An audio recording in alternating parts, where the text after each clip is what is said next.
today's vlog, it started Thursday, November 6th, 2 days before the race. We arrived at the airport about 10:15 and boarded the plane about an hour later. While we were boarding the plane, Edward and I asked one of the flight attendants up front if we could maybe, stick our head in the cockpit or something like that. And they actually let us sit in the seats, which was awesome. And yeah, both the first officer and the captain were super nice. It was about a 2-hour flight to Des Moines. It was a direct flight, straight there, no layovers, anything like that. And while I was on the plane, I ended up watching Prefontaine, and that was such a great movie. It was my first time ever seeing that, and man, I was pumped up to race. I wanted to start racing right then and there.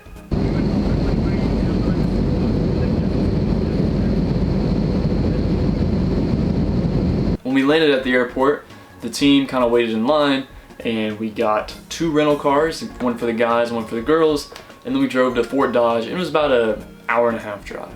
We're in Iowa. Please remain seated with your seatbelt down. We're gonna be in the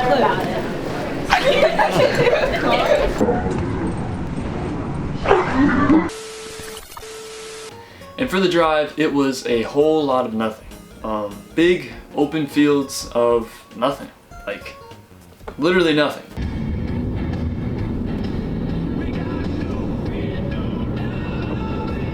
When we got to the hotel, well, motel, it was pretty sketchy, and it had mixed reviews online. Let's just say the room smelled like cheeks, the door to the room was broken, and when we first turned on the shower, it shot out rust. But it was only $52, and I had free breakfast. The smell was so bad that later that night at Walmart, the team ended up buying candles because you literally could not get rid of that smell. The hotel room smells really bad, so we're on the candle aisle. Really bad. Yeah, it does kind of stink. So we're gonna get a candle for the room. Hopefully it'll smell a little bit better. Thankfully though, the candles did actually work.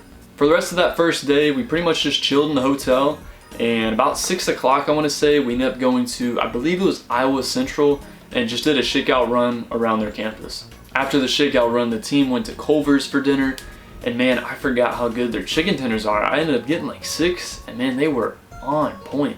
We were watching the Thursday night football game, the Denver Broncos versus the Raiders, and that was probably one of the most boring games ever. I think it ended like 7-10. Super boring game.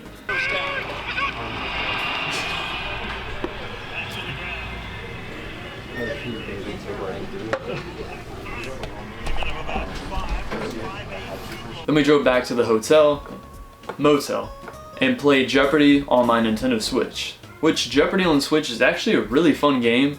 It was a great, just honestly bonding time with the team. Not to sound cheesy, I know it sounds cheesy, but it was really fun. It was basically teams of 2, all of us trying to go against each other. It was competitive, but still, fun, nothing, we weren't taking it too far. Honestly learned a lot of my teammates, and just kind of, odd things that they knew. One of my teammates knew a lot about flowers, which like I would have never known, and just other random facts. Like Blake knows everything about TV for some particular reason.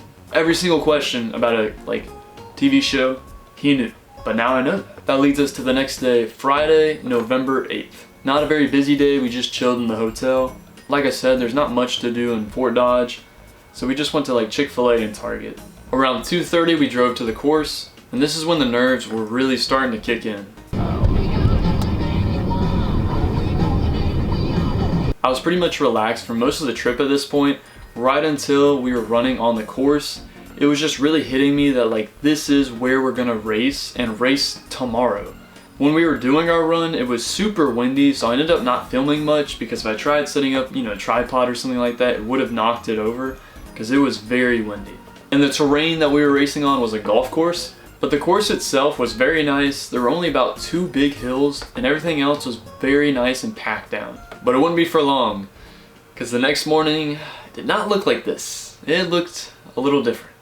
Then we drove back to the motel and watched some track highlights just to get us pumped up. We watched some Prefontaine, Cole Hawker, and even Tavon Austin's West Virginia highlight video.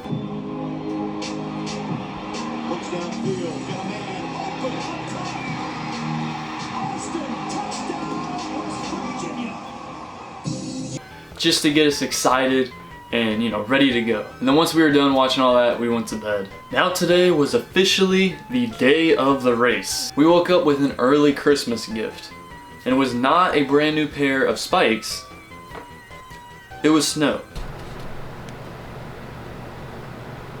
And thankfully our race wasn't until 2:30, so we kind of got to sleep in.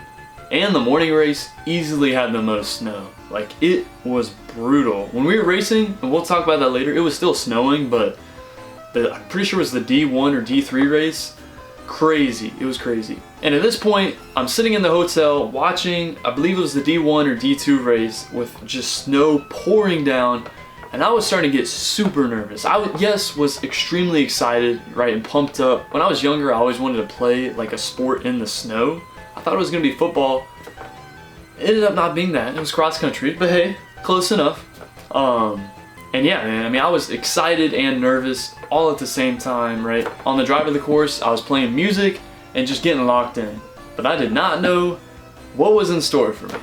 We did our 15-minute warm-up, and it was cold. When we were done with the warm-up, we suited up, put everything back on, and basically waited at the start line. Thank you, Ava, for taking this fire photo of us warming up. One of the coolest photos of the season. The race started at 2:30, so at about 2:25, we started to take off all of our warm-up gear, so sweatpants, hoodie, all of that was coming off.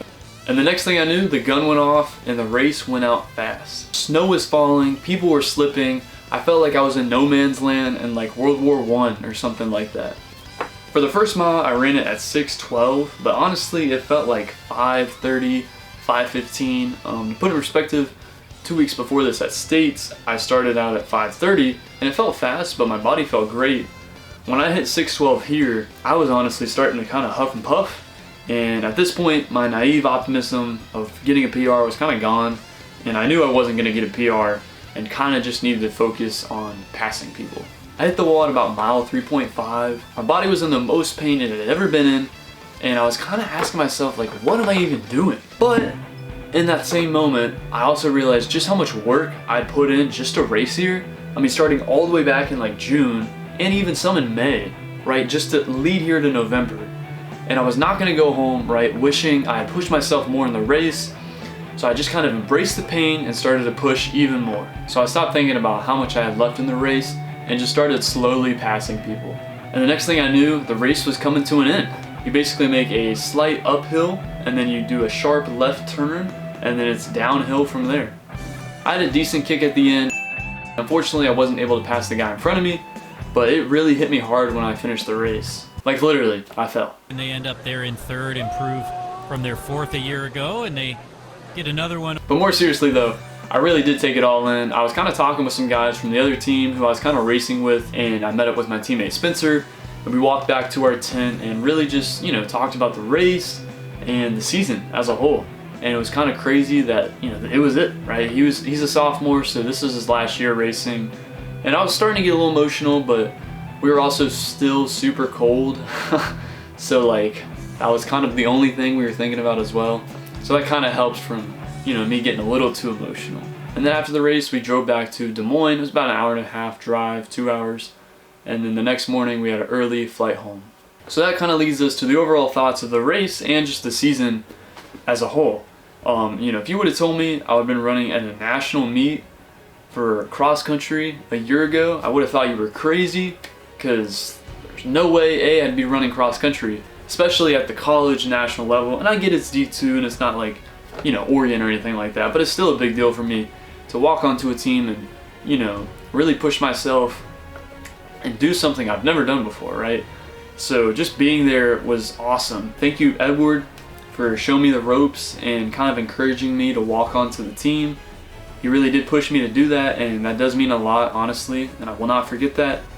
And, you know, because of him, I'm kind of where I am in my running state, so thank you, Edward. As well as thank you, Mom, for, you know, getting me into running and proving that you can do anything if you put your mind to it. So that kind of leads us to the off season. Basically, you know, getting ready for, I guess, an indoor and outdoor track. It's kind of more on us than the coach, so we kind of, I guess, pick the events that we want, because we're definitely more of a cross-country program than we are a track program. So yeah, doing all that. The bigger question though, where is the future of this YouTube channel in the off season?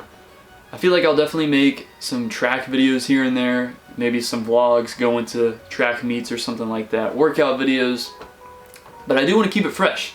I know that stuff can get kind of boring and repetitive, so I would love to, you know, experiment and do some different style videos, maybe do different genres. What are those genres? Honestly, I don't know yet. You just have to, not to sound cringy, but seriously subscribe and stay tuned if that's something that might interest you. And yeah, it's crazy to say that this is the last vlog of the season, and I'm excited to see where this channel goes. And if you guys did enjoy this video, y'all know what to do at this point. Drop a like, subscribe, and hope you guys have a great day. Peace.